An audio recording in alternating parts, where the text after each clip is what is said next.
Hi everyone, welcome to our webinar today. The topic for this webinar is Promising Solar PV Financing Strategies for Low and Moderate Income Customers. This webinar is being presented by the Clean Energy States Alliance, also known as CESA, as part of our Sustainable Solar Education Project. This project is funded by the U.S. Department of Energy's Solar Energy Technologies Office. We have with us on the line two excellent guest speakers from the National Renewable Energy Laboratory, NREL, and we also have with us our host for this webinar, Diana Chase. Diana is a program associate here at CESA. Before I pass it over to them to get our webinar started, I'd like to go over a few quick housekeeping notes. You have a couple of options to join the audio portion of this webinar. You can either connect using your computer mic and speakers, or you can call in using your telephone. If you'd like to expand or minimize the webinar console, you can do that by clicking on the little orange or red arrow that you see circled here. A very important note, we ask that you please submit your questions and your comments throughout the webinar by typing them into the question box on the webinar console and hitting send.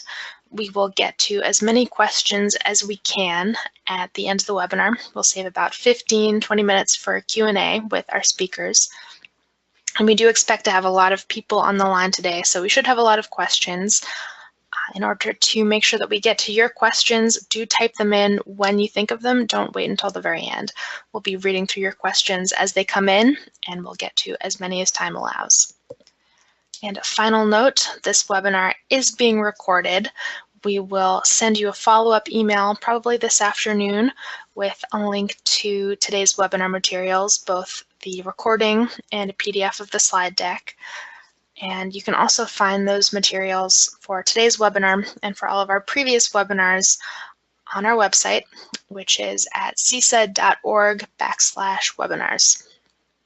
So with that, I would like to pass it over to our host for this webinar, Diana Chase. Diana? Thank you, Samantha. As Sam said, I'm Diana Chase, and I'm a program associate here at the Clean Energy States Alliance, or CESA. We're here today to talk about promising solar PV financing strategies for low and moderate income customers. But first, let me just briefly introduce you to CESA.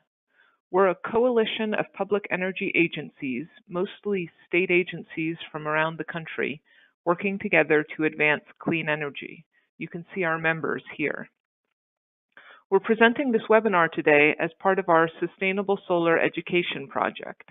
The Sustainable Solar Education Project, which is funded by a grant from the U.S. Department of Energy's Solar Energy Technologies Office, provides information and educational resources to help states and municipalities ensure distributed solar electricity remains consumer-friendly and benefits low and moderate income households. The Sustainable Solar Education Project provides guides, webinars, and other resources. It also has a free monthly newsletter highlighting news from around the country on solar consumer protection and equitability. If we advance the slide, then you will see the link where you can find all of those resources. There it is at the bottom of the screen.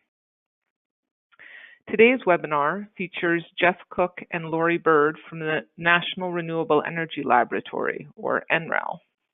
Jeff and Lori recently released a report exploring the effectiveness of different financing strategies for low and moderate income solar customers under different housing scenarios, including the type of housing, the customer's homeownership status, and whether the resident receives federal housing assistance. Today, they will discuss the most promising strategies state policymakers might consider for financing solar PV for low and moderate income customers. Jeff and Lori will speak for 35 minutes or so, and then we'll have some time for questions. I'd like to introduce our speakers now. Jeff Cook is a market analyst at NREL. His focus areas include state and local policy, solar photovoltaic cost reduction, and corporate renewable energy procurement. He's been on staff with the Markets and Policy Analysis Group in the Strategic Energy Analysis Center since 2014, and he received his PhD in political science from Colorado State University in 2017. Lori Bird is a principal analyst in the Markets and Policy Group at NREL. She is currently leading work examining distributed solar barriers in the western states and assisting with state strategies for PV adoption among low-income customers. Recently, she helped launch the new DOE Solar Energy Innovation Network, which is designed to foster innovative solutions to solar market barriers. Her work on renewable energy markets has been referenced in Forbes, The Wall Street Journal, and Business Week. She holds a master's degree in environmental studies from Yale University's School of Forestry and Environmental Studies, and lives in a house with solar PV in Boulder, Colorado, with her husband and 2 children. And with that, I'll turn it over to Lori. Lori? Hey, great, Diana. Thanks so much for having us here today. So yeah, that was a great introduction to what we were trying to do in this particular project. I want to give a little bit broader context on the work that was done here on the matrix of financing options is part of a larger project that's also funded by the DOE Solar Program under their State Energy Strategies program.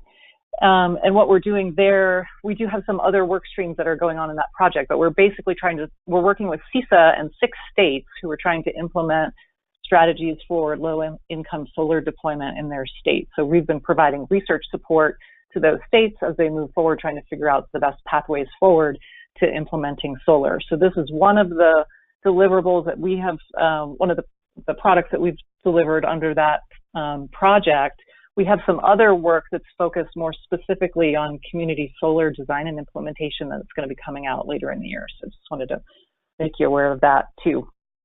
So this particular project, we were really focused on what should states do if they're trying to increase solar deployment in different types of low-income housing, right? We're trying to look at what kinds of financing strategies make most sense for different configurations and different housing types. So we focused here really on single-family housing, multifamily housing, and manufactured housing. There's a lot of complexity here to this issue as well. So we also looked at HUD housing and how different types of incentives available at the federal level also impact these financing types. And Jeff's going to talk about that in more detail in just a minute. So what the key barriers to low-income deployment of solar, there's a variety of things that can influence the decision of a customer to adopt solar. The upfront cost, obviously, is particularly onerous for low-income customers, or if there's high cost of participation. So strategies that help address those issues clearly can be beneficial. But other things influence adoption rates too, whether or not the customer owns their home or if they're renting, or the condition of the home or the roof on the home can also influence the ability to adopt rooftop solar PV. So here we really look at several different considerations in this project and what that means for financing options that could be viable for different types of homeowners. So we look at housing type, but also whether there's a renter or a homeowner involved, and these federal housing subsidies, as I mentioned. So next slide. I think other considerations too are ease of implementation and the cost of financing strategies. So this figure here shows the financing strategies that we looked at. There were 13 different strategies that we identified that might be useful to states to implement and try to encourage adoption of low-income solar. So we tried to take a look at those and how effective they might be under various conditions. This particular figure, we were just trying to compare how easy these things are to implement, the need for state incentives or state investment to implement these solutions, and then their impact on the market. How effective are each of these things at addressing the upfront cost barrier? How much can they help deliver actual benefits to the low-income resident, and how much could they really influence the market for PV, the low-income market? So some of these strategies, like the first one listed here, bulk purchasing strategies like solar strategies, getting a discount if a community invests in solar, can be relatively easy to implement, but may not have as much ability to impact the upfront cost and things like that. So this graphic just really tries to, I'm sorry, the previous graphic tried to, compare those things. This graphic here, this is essentially what we were trying to do in the project, is look at how these financing strategies work across different housing types and ownership. So this figure indicates where a particular financing strategy can be useful for housing type, particularly. So for example, capital refinancing can be useful for multifamily housing providers. So, and we distinguish here and in the report things that could be utilized by the homeowner or renter, but also there's some incentives that can be utilized by the housing provider. So I'm not going to talk about this in detail, but this is essentially what we were trying to do, is develop a matrix of which strategies could potentially be most effective, or have they been used effectively in different housing types. So with that, I just wanted to give you kind of the big picture overview of what we were trying to do, and I'm going to turn it over to Jeff Cook, who's going to walk us through some of the details.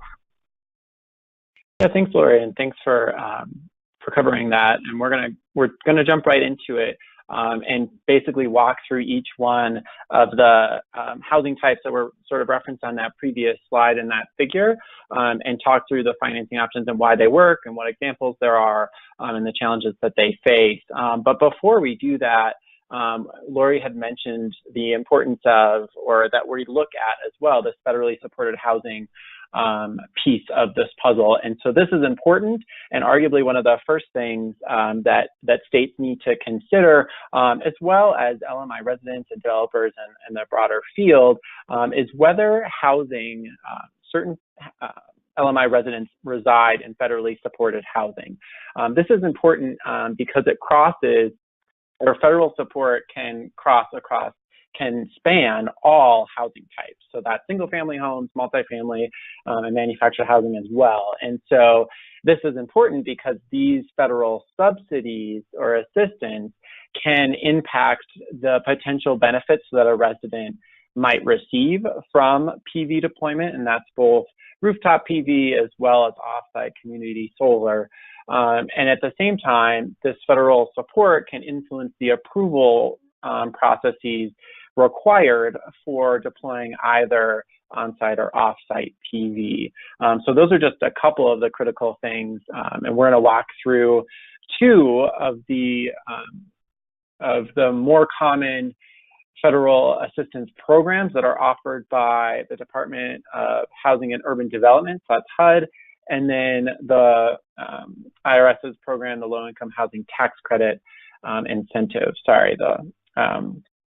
And we'll look at both of those because they are the top two pathways or the top two federal programs for, or that support low-income residents. And so starting with the HUD subsidized housing, so there's three HUD programs that are most significant. There's your typical public housing, where HUD either manages or contracts with a public housing authority to manage a low-income housing facility. And then there's project-based rental assistance, where HUD contracts with a private developer to manage a 100% low-income building. And then there's tenant-based rental assistance, which is also referred to as Section 8 housing or voucher housing, where a tenant gets a voucher and then can use that voucher at any market-based rental property that, provided they're eligible for HUD and that they receive the voucher from HUD. And so we're going to come back to the importance and differences across these three housing types. But first, there are some general barriers to solar adoption that sort of cross these three programs. And that is that HUD approval typically required for on-site PV, at least in both public housing and project-based housing. So HUD would have to approve those before a developer or public housing authority could install a PV system and potentially distribute benefits to its residents. HUD has less influence over the tenant-based voucher program, though they would be involved if the on-site PV, for example, influenced the market rates that developer or that housing provider offered. So they still have some involvement there. And occasionally they would, or not occasionally, but in some cases, HUD also needs to be involved in the administration or approval of community solar projects as well, or the involvement of particular public housing facilities, for example, in a community solar program. Another key factor that actually crosses more than just HUD housing, but we'll talk about it in some detail here, is issues with building metering. So there's both individual metering and master metering. Individual metering is a scenario where a LMI resident pays for the electricity they actually use within their housing unit. In comparison, master metering is where the whole building has one meter and the electricity is billed for all of the electricity used in that building.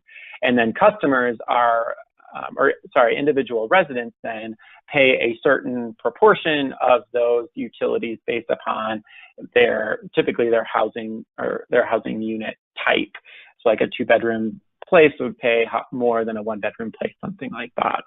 And that's important, especially for two reasons. One, in the administration of benefits from on-site PV, it may be sometimes easier in a master metered building to distribute benefits proportionally across all customers if it's master metered, because you can just divide it across all of the customers. If it's individually metered, that becomes a little bit tricky, and you might have to get approval from individual residents to participate in the project or just use it for common areas. In comparison, and perhaps more importantly, is this metering question has a big impact in community solar, because if you're an individually metered unit within a building, you have the opportunity typically to work directly with a developer to participate in community solar without having to work with the building provider or seeking approval from HUD to participate. And we'll talk about that in more detail soon or shortly. The other big factor in HUD housing that's really important is how utility allowances are structured.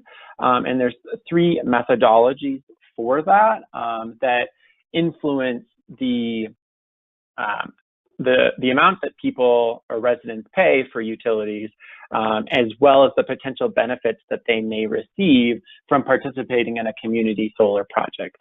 So asset-based and community-based are somewhat similar. Asset-based is where a public housing authority averages out its utilities across a set of similar buildings and just has generates their utility allowance from HUD based on what that average is across that portfolio. Community-based averages or determines their utility allowances from HUD based upon what similar apartments in the similar metro areas electricity costs are. So basically, what is the typical average cost of a 2-bedroom place in Metro Denver for utilities? And that serves as the benchmark for any of the public housing authority facilities that they might have. And then site-specific is what is the exact utility cost of the particular building in which the tenant lives. And so in that case, it's very specific to what that building is and potentially what that individual unit electricity or utility cost is.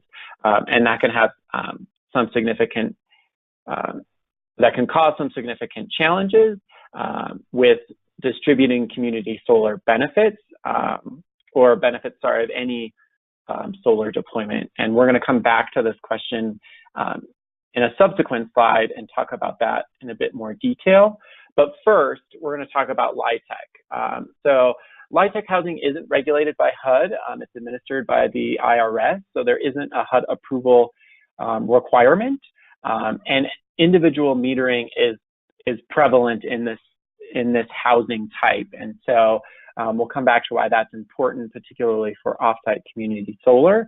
And then similarly, utility allowances often use community-based methodology, which means utilities are determined based on what, or utility allowances to LMI residents are determined based upon what the average utility cost is in a community. So unlike HUD, where HUD supports residents across a variety of housing types, you can see on the right that most LIHTC housing is in large multifamily buildings, and that's just one of the differences between the two. Now, as I said, we were going to come back to talk about why these utility allowance differences matter, as well as the metering of buildings. And so this figure tries to explain that. So what we've done here is we have our HUD subsidized housing, the 3 programs that we've articulated, and then LIHTC housing. And then you can see the metering of these different buildings, or these different program types. And then you can see their utility allocation process. And so what's important here is that in certain HUD or LIHTC housing, the deployment of on-site or off-site PV may or may not result in benefits passed to the resident in the form of lower electricity costs and savings and resulting savings. So to walk you through this, let's look at the bottom of the figure and LIHTC housing. So most often LIHTC housing is individually metered, and that those facilities have community-based allocation.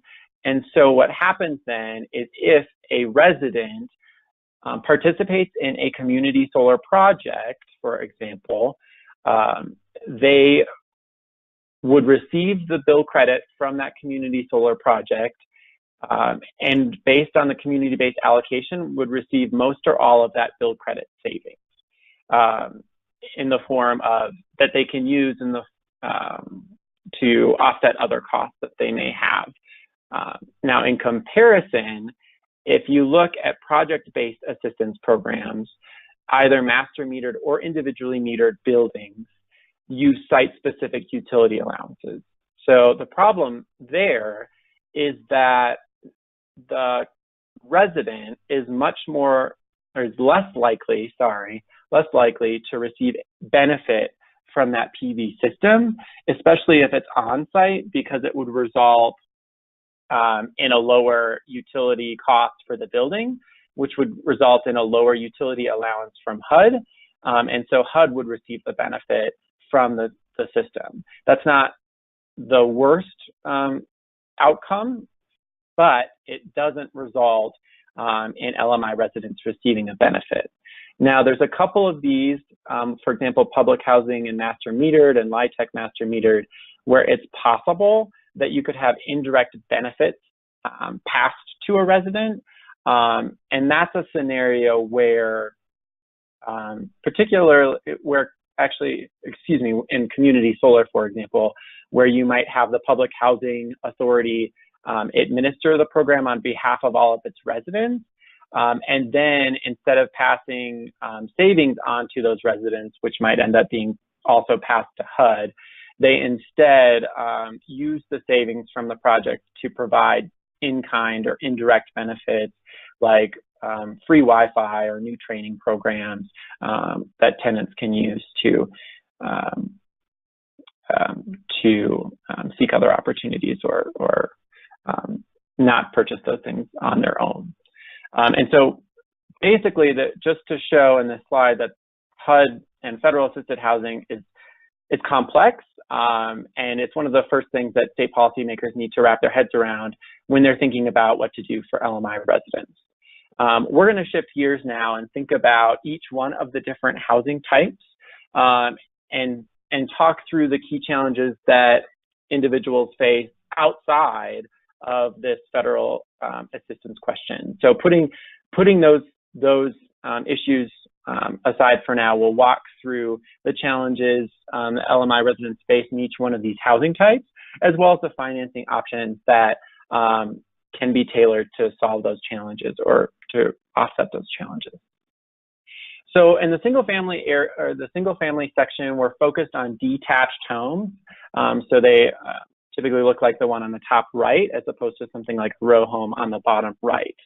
So the key challenges here that Lori alluded to is home ownership and building condition. So home ownership is key. If a resident has the ability to make decisions about rooftop PV unilaterally, then they have the option for considering that approach or that option. If you're a renter, you'd have to work with the landlord to get approval to do rooftop solar, and then work with the landlord to potentially determine an agreement on savings or distributing the benefits of that rooftop system. So owners have the option to consider both rooftop solar and community solar, provided one may be better than the other, particularly if the homeowner lives in a building in poor condition, or that would require a roof replacement that is impractical, or something they can't do from a capital investment perspective. So in that sense, they might be more interested in community solar, and they'd also have the option to participate in that. Renters, on the other hand, don't have or have more limited access to on-site solar, though they would have access to off-site solar, given they most likely pay their own utilities in their rented home, and therefore can set up an agreement on their billing or their bill with their utility to allow for a community solar subscription. So because single-family homeowners are the most likely to be able to procure rooftop PV, we focus here on the financing options that could be tailored to this housing type. And then in the case of renters, some of these may be applicable, but more commonly they would be able to pursue community solar. And we're going to discuss the options for community solar financing a bit later in this presentation, because they're consistent for both homeowners and renters that would live in single-family homes. So for this housing type, we've identified 5 of the top options, starting with LIHEAP and WAF, which are 2 federal energy assistance and weatherization financing programs that can be used for rooftop PV. And Colorado's rooftop solar program, associated with its weatherization program, is one of the first in the country to use WAP funding from the Department of Energy to support rooftop PV, which is what you see on the right. That's Energy Resource Center in Colorado installing one of the first rooftop PV programs that leveraged WAP funding. Another option states have often considered in this space is direct cash incentives. The California Single Family Affordable Solar Housing Program, or SASH, is one of the most commonly referenced programs of this type, and they offer sliding scale subsidies up to 100% for certain LMI customers to adopt rooftop PV. There's also the Massachusetts Solar Loan Program, which is tailored to reduce the need for upfront investment, which is typical of most loans, but it also offers low interest to provide more or to encourage more low-income participation, and then not to negatively or to reduce impacts on the savings that a resident might receive from the overall system. And then finally, there's the third-party leasing structure or financing arrangement, and there's an example of that in terms of Posigen and some of the work they're doing, particularly in Connecticut, specializing in offering low-income leasing programs that can that other developers may not pursue given the potentially lower credit scores that some of these residents may have. And so those are some of the top 5 options for single family homes. And now we're going to shift over to multifamily housing. And so here, the challenges are different. So in the single family context, it was all about whether you are a renter or a homeowner. That's not the case in multifamily housing. Just to be clear, multifamily housing can represent a duplex, which is what you can see kind of on the bottom right there, or a large, 100+ housing unit development. In either case, a homeowner of one of these units, particularly in a high-rise, is unlikely to have control over the roof or associated land of the related to the building. And so without a landlord or a building manager's approval, they wouldn't be able to do on-site solar. And so that landlord needs to be involved for that. However, it is possible for those individuals to pursue community solar in the event that they are an individually metered unit. In that case, they would be able to work directly with the developer. If they're in a mass metered or master metered building, then they would still have to pursue or work with their landlord or building manager to participate in community solar, to determine an arrangement to do that. So that's the big difference between multifamily and single family. And so in this case, we bring in the landlord here because the developer does have the opportunity to make decisions as HUD would on on-site solar or off-site solar. And so the landlord could build a project to offset electricity costs of the building on site, or to work in a community, or to participate in a community solar project on behalf of its residents, or to offset common area load, for example. In comparison, residents have a more limited access to both on-site or off-site solar, given they might have to work with a landlord unless they're in an individually metered unit. Those individuals could pursue community solar, and we'll talk about that a bit later, as we will for single-family housing. Here, though, we're going to talk about the financing options that are available to landlords to pursue solar on behalf of their residents. And so capital refinancing is a particularly attractive option, and it's the only one available, or this is the only housing type for which this is available. And so this is basically where you incorporate solar into a capital budget project for example, upgrading HVAC. And so it's relatively easy to just add in solar to those agreements without significant added administrative costs. However, those capital projects only come around in 5 or 10 years or longer, and so getting solar into these requires forethought or to be there at the right time. Third-party leasing is another approach, and this one's actually been used by the Denver Housing Authority to develop 2.5 megawatts of PV across 385 of their buildings. And so this is that's but one example of what multifamily housing providers can do, particularly if they have a significant amount of buildings that they could aggregate into an attractive leasing arrangement with a developer. And we've seen interest and market uptake in those. WAP and YHEAP is another option. In particular, there are some requirements around WAP that a multifamily building has to have 66% or more qualifying LMI residents to be able to access WAP funding. If that developer qualifies, then they do have access to WAP, but they also have to provide some of their own capital to the project, which can be onerous for the building developer. They certainly have to add capital they may not have. And we've, in our conversations with the Department of Energy and others in the field and states, we haven't heard of an example of solar being included in one of these WAP weatherization projects yet, but it is possible. And then finally, we'll just highlight PACE here because California has recently launched a multifamily PACE pilot, which could further increase LMI resident benefits from these projects. Unfortunately, or a problem for PACE is that typically they come with higher interest terms than other loans or other options, which means they can cut into savings potential for residents or building providers. All right, so shifting to manufactured housing, there's some key challenges here that are also, again, different from the other two. And so the key issue here is ownership structure.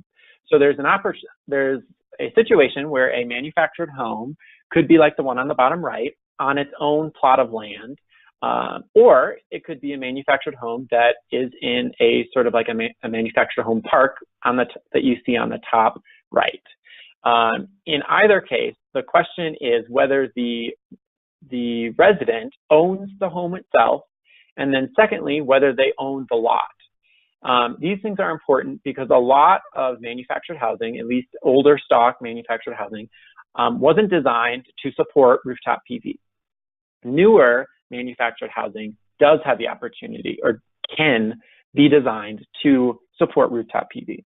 But in the event that it can't, and you live in one of these manufactured homes that you can't support rooftop solar, you could do ground mounted, but that requires having ownership over the lot on which the house is located. And that's why this ownership is such an important piece of it.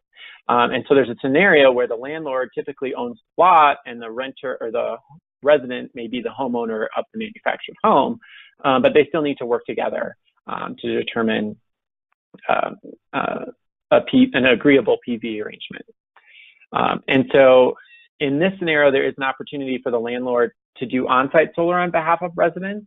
It's less likely to do off-site solar because typically these are individually metered residencies. And then on the resident side, they're less likely to be able to access on-site solar given the ownership issues or different challenges. And then they would be able to work on or participate in off-site solar or community solar, given they also have individually metered buildings. So focusing on manufactured housing providers that would have to be involved in sort of on-site PV deployment, LIHEAP and WAP is a possibility and has been used for weatherization of manufactured homes, but not necessarily for either rooftop or ground-mounted PV. There is some uncertainty around ground-mounted systems and WAP that DOE is working on currently. There's also an option for third-party leasing for a manufactured housing developer to pursue PV. And then we've seen both of these pictures on the right are from the McKnight Lane project, or at least referencing it. And that one was the state of Vermont participated and provided direct cash incentives or subsidy to that project to ensure that LMI residents that lived in those buildings benefited from the rooftop PV themselves. And then another option or two options for housing providers are both tax incentives and PACE, which have been used in California. The concern from an LMI resident or savings perspective is that in both of those scenarios that those projects were used to offset the provider's electricity usage and common spaces and was not used to benefit LMI residents. So using those two options and ensuring that LMI residents benefit might require additional state involvement, similar to like something that happened in the Vermont McKnight Lane case. So we've kicked the can on community solar, and here we finally can talk about it. And so we're going to talk about it from two perspectives. All of the residents in any of those previous housing types that might benefit from community solar could pursue community solar. We've outlined these top 5 options for helping those residents participate or reducing the upfront cost of participation in community solar, because often community solar projects do have an upfront payment that's required from potential subscribers. So a couple of options to solve that problem are on-bill financing, and the Green Valley Power Cooperative in Colorado has an example program of this. However, there's an upfront cost still in this program, which can impact or which has impacted participation in that program. In comparison, the Massachusetts Solar Loan Program, which we've highlighted earlier, they also provide loans for participation in community solar. Rhode Island has a direct grant for subscribers to offset their participation costs upfront. And then there's also an option to work with banks or others to donate subscriptions on behalf of LMI residents, which happened with the Alpine Banks example in Colorado. And then there is we believe it is possible that you can use LIHEAP and WAP for community solar subscriptions, particularly LIHEAP, but it hasn't been done to date. Now, on the developer side, there are also some options for these individuals or companies to develop projects that are designed for LMI residents specifically. The key example here is the Colorado Community Solar Demonstration Project. They offered $1.2 million grant to Grid Alternatives to work with utilities in a 2-to-1 matching program to deploy 100% LMI community solar projects. And 8 utilities did that in the state. Another option Massachusetts has offered in its SREC program, also its SMART program successor, is a REC adder for community solar projects that incorporate a certain percentage of low-income residents. There's also options for locating community solar in low-income communities, something like the New Market Tax Credit.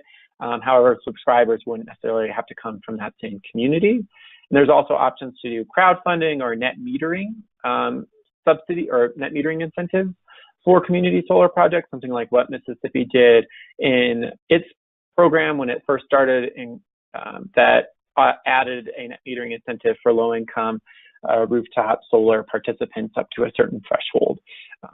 Is something that could be considered for community solar projects, and is somewhat similar to what Massachusetts has done with their production incentives. Okay, so we've walked through each of the cases, and Lori had sort of described our top financing options at the beginning of the slide or at this presentation, and now we can come back to it again here. And we show this figure is a bit different than what you saw earlier, because it shows the full circles on this figure are our top financing options across each of the housing types or the providers. And then we have the second tier, and then we have the non-applicable financing. So just to start and to offer a summary, the top financing options you'll see that span 4 of the 5 categories are LIHEAP and WAP and direct cash incentives.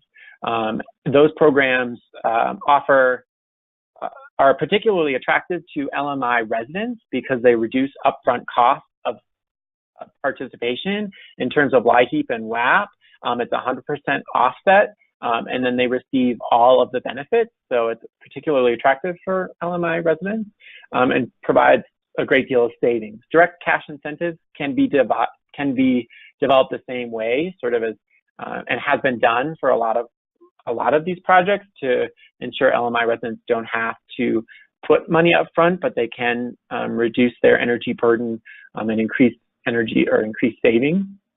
But in some cases, they can be more on a sliding scale. For example, what's done in the SASH program. Now, having said that, we've talked about these financing options in isolation, and that's helpful because they are different in terms of the value each one provides. But quite often, you can package a couple of financing options together, where you might leverage a net metering program with LIHEAP and WAP and potentially some direct cash incentives and maybe even bulk purchasing to have lower cost systems spread across a lot more residents. And so it's possible to have a financing package. And so the each state should consider the context of their states and programs to ensure that they achieve their own objectives.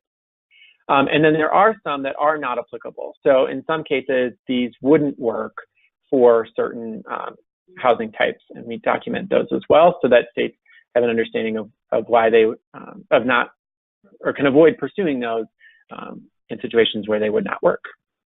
And so that rounds out our presentation, and we can start fielding questions. Great, thank you very much, Jeff and Lori. We do have some questions here, and I just want to encourage members of the audience, if you have any other questions, you can go to the question box and type them in, and I'll try to ask them of our panelists here to the extent that we have time. So I have 2 questions I'm going to ask together to get us started. One is, have you looked at which of these mechanisms might be most effective in various parts of the country? Housing stocks seem to vary to some extent geographically.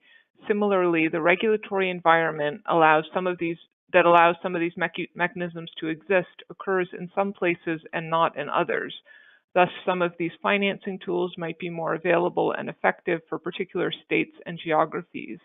Have you tried to overlay this analysis geographically to show which are the most promising strategies in different locations? And I'll just add in another question I got from a different member of the audience, which is, so is there any hope for those of us who don't live in Colorado, Massachusetts, Rhode Island, or California? Good question. Good questions all around there. I can start by saying, so we didn't, the goal of this was to inform what 6 states are doing that are developing their low-income programs specifically. So this work has been used to help inform those 6 states. And so there isn't an effort on our part to do this regional analysis that would be valuable to explain where these options are available and where they are not. And so we have not done that. But to get to the second piece of the question, there are some examples in other states, in particular individual utility service territories, quite commonly, that could be looked at as least opportunities for low-income residents in those states. And another goal of this project was to inform all 50 states of the options that they could start considering. So LMI, or serving the LMI market, is important, and a lot of states are starting to consider it, but it's still emerging in that we don't have a lot of programs that have been designed or implemented that have moved beyond the pilot stage to support this market segment. So one of the goals or hope of this project is to help inform those policymakers about which options have worked in other places and whether or not they might work in their particular state. Lori, did you want to add to that? Yeah, I'll just say that, I think that the objective of this work is to, give a sense of, high level, where are some of the things that have worked, what strategies might rise to the top as you're beginning to plan to move into some of these areas. As you can tell, I think as we got into this work and started to try to develop this matrix, we realized there were all these different considerations. Geography is another one of them that we didn't specifically try to address. But, there's a variety of specific detailed issues that as you get into it that really matter. And we did try to identify a lot of those in the presentation. And I think Jeff tried to comment at the end that really, to the extent that different solutions can be piled on or different strategies can be coupled.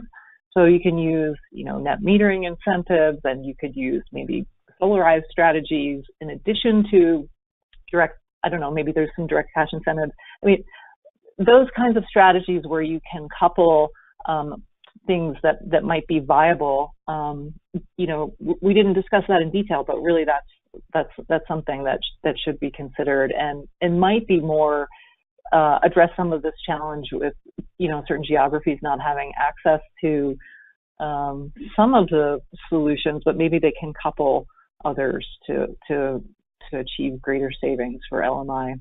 So let's stop there. That reminded me too, Lori, is that we did think about market uptake and the potential for some of these financing options to support a wide variety of LMI residents. And in that respect, things like LIHEAP and WAP are things that all states could theoretically pick up if they wanted to do. So they are widely applicable, even if some states might not, even if most states aren't using them today. Great, thank you. We have another questioner who asks, can cities or groups of adjacent cities consider bulk purchasing strategies? And the questioner also asks, how about CDCs? I'm afraid I'm not certain what a CDC is, but maybe you know. I think that's, at least on the bulk purchasing side, that is pretty common, right, Lori, where you have cities working together to aggregate their purchasing. I think that is possible. I would start there. I know individual, I'm not sure how much cities have worked together. I mean, there have been some programs that have targeted multiple cities, so I think there has been some level of coordination there. Yeah, it does seem like a completely viable strategy. Great, thank you. Our next question is, yes.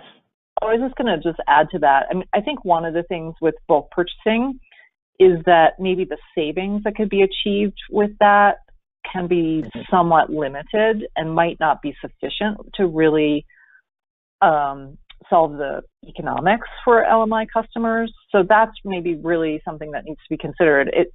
It's something that could be implemented easily, and you can target communities and so forth, but might need to be coupled with some other strategies to really be effective. So, sorry, I thought. No, that's great. Thank you. Thank you. And then we have someone who says net metering is very important as a method of payback for the investment. I'm wondering why it only gets a half circle on your chart. Yeah, and so it's in part kind of how we designed it, right? So we're just showing what we think are the top financing options that both that provide a significant LMI resident benefit is one of the key issues here. So net metering is important, and it does provide a payback, and we think it would be included in many or if not all financing packages. The problem is if net metering is by itself, it doesn't reduce the upfront cost of the system. And so it may be difficult for an LMI resident to install an on-site system because they don't have the capital to do that, and then they therefore can't benefit from the incremental savings that they receive on a monthly basis. If you can couple net metering with some options that would reduce that upfront cost, like a LIHEAP and WAP, then you can compound savings, and it can be quite significant. And as well as using net metering in a community solar arrangement as well can reduce upfront costs. So it is a useful financing tool, and it would play a role in these financing packages. But if you think about them individually, it has less impact on reducing the upfront cost and therefore on increasing LMI market deployment. Yeah, I'll just add, I mean, there's some level of, doing these kinds of tables, there's some difficulty in really trying to distill all of the issues into a single circle or half circle. So we're trying to give a flavor here, but, maybe it's important not to read too much into some of the details. There can be specific instances where some of these could be extremely effective. The level of the local conditions really matter, and that kind of thing. So just want to throw that caveat out there. Okay, thank you. We have another member of the audience who wants to know whether the incentives and financing methods that you've been discussing on this webinar are also available for solar plus storage behind the meter projects at LMI multifamily housing? That's a good question and something we didn't focus on specifically. I'm trying to think about if I came across specific examples that mention that in the LMI context. I know that there are solar plus incentives out there for the public at large, but in the multifamily space in particular, I'm not sure. I know that at least in terms of WAP, they would have to include that as a weatherization measure, and I'm not sure. It's not been done. There isn't guidance on that, and I'm not sure it's possible, at least in the multifamily sense. That's not to say it isn't possible. I'm just not sure. Lori, do you have any sense of whether there might be some particular incentives I'm just not thinking of? Well, I think if you look through some of these, they could be designed, like loan programs could be designed, direct cash incentives, things like that. Bulk purchasing programs could be, designed to incorporate those kinds of things. So, certainly some of these different types of financing measures would do that. So definitely in a third-party leasing arrangement, you could make that work for sure. And let me just add that CISA and our sister organization, the Clean Energy Group, do a lot of work on solar plus storage, and we offer webinars that are related to the topic the questioner was asking about. And at the end of today's webinar, we'll have a list of some upcoming webinars that, in fact, I believe some of them will be addressing just this question of financing for solar plus storage. And one more thought on that too, that I think, and I think CISA has done some of this work I think the challenge of solar plus storage is that, storage is adding extra cost, and what is the benefit to the customer there? In some locations, I think what we've seen to date is that the storage could be beneficial for demand charge reduction for a larger facility. So a multifamily, affordable housing building might be the most likely to be able to financially benefit from a storage system, particularly in the short term. I think for small, if you think about a single family home, would an LMI single family homeowner really reap enough benefits from the storage system to make that extra cost work? And it seems unlikely in most situations that would really be the case at this stage, unless there are some additional incentives that are provided to support that. So really, there has to be some real benefit that storage system is providing to the homeowner. And demand charge reduction for a larger facility can, I think, CISA, you have some case studies where that's been the case. So could be the most likely. CISA and again our sister organization, Clean Energy Group, actually do have a number of resources on this topic. So I can refer folks, as I said, to our upcoming webinars and to some of the other resources on our website. I have another question here. Someone says, this is great and helpful work. We are in Detroit and hoping to add approximately 22 LMI duplex units to our community solar co-op. Does NREL or CISA have an online calculator where we could estimate the utility allowances and benefits? I can tell you that CISA does not have anything like that. But Jeff or Lori, does NREL have, or do you know of anyone who has that kind of tool available for public use?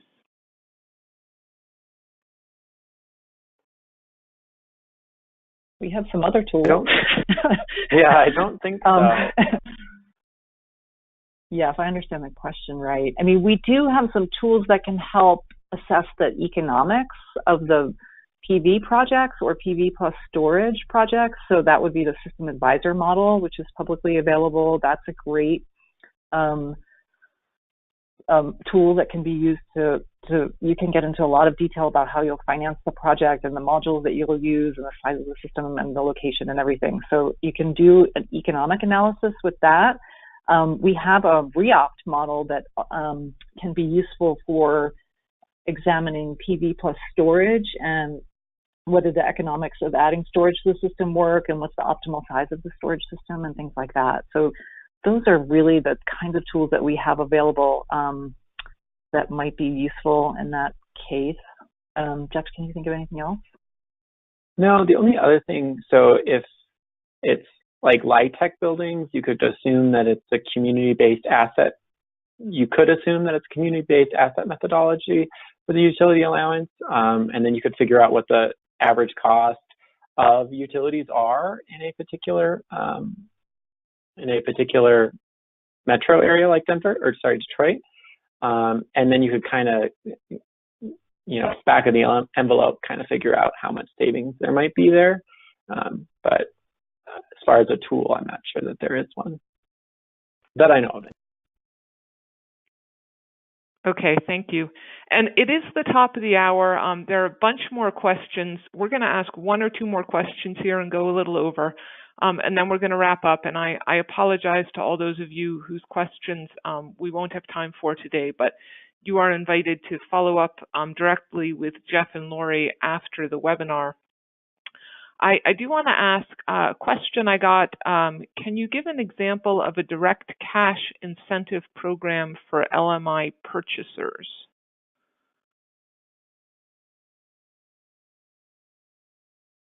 So California. Purchasers of a rooftop, I'm assuming it's like purchasing a rooftop PV project, or I'm assuming it would be that. Okay. Well, that would be like California's SASH program, for example. So they work with Grid Alternatives manages that program and works with and identifies LMI residents that live in particular that qualify and then live in homes that could support rooftop PV, and then they get a subsidy for that PV project. That's kind of the quintessential example. Or if you look at Colorado, they've done some cash-related incentives with their WAP program, which is similar. So their Colorado rooftop program kind of operates in the same way, even if the funding comes from a different source. Okay, great. And I'm just going to ask one more question here, and then we'll wrap up. This is sort of getting into another topic, and we could get into a very long discussion of that, and of course we're not going to. But if you could just briefly comment on this question. Is there an organization that monitors to prevent the gross overcharging of financing models to the LMI customers?